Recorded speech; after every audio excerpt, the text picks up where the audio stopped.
Este não é exatamente um torcido. Simula o torcido feito na cama da frente.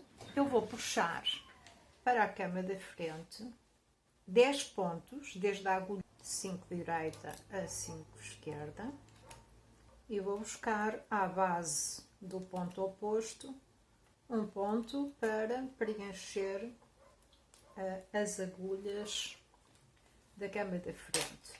E agora estou a trabalhar com agulhas opostas, por isso tenho que dar uma translação para que as agulhas fiquem a cruzar-se. Vou passar o carro da cama da frente para circular, ou seja, ele só vai trabalhar uma volta em cada duas. Vou fazer 5 voltas. Fiquei com o carro à minha esquerda. Carro à minha esquerda sempre que eu vou manipular as agulhas da cama da frente. Agulha número 1, direita, passo o ponto para cima da agulha número 1, esquerda.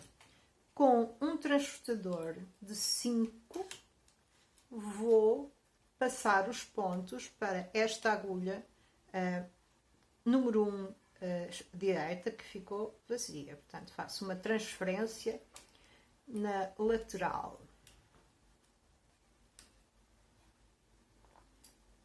E agora fiquei com 9 agulhas em trabalho. Preciso de 10. Vou buscar a agulha oposta, a agulha número 5, um ponto para preencher a agulha que ficou vazia. E vou fazer 2 voltas. Carro à esquerda, agora é a agulha número 2. Vou passar o ponto para cima da agulha seguinte. Transportador de 5 pontos. Vou passar os pontos lateralmente para cima da agulha que ficou vazia. E agora fiquei com a agulha número 4 vazia. Vou buscar à base do ponto da agulha oposta um ponto para preencher esta agulha. Mais 2 voltas. Agulha número 3. Vou pegar no ponto, passá-lo para a agulha seguinte,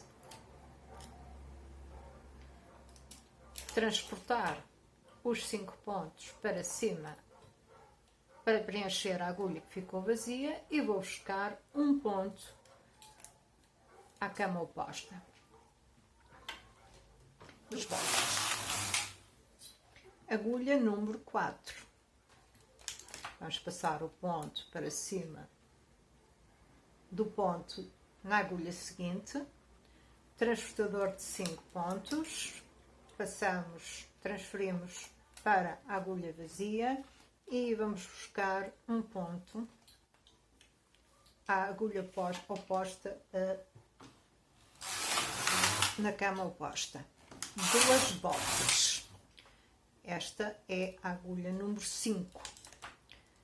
Vou transportar os pontos para a agulha que ficou vazia, que foi a número 5, e vou buscar um ponto para preencher a agulha número 1, que foi a que ficou vazia.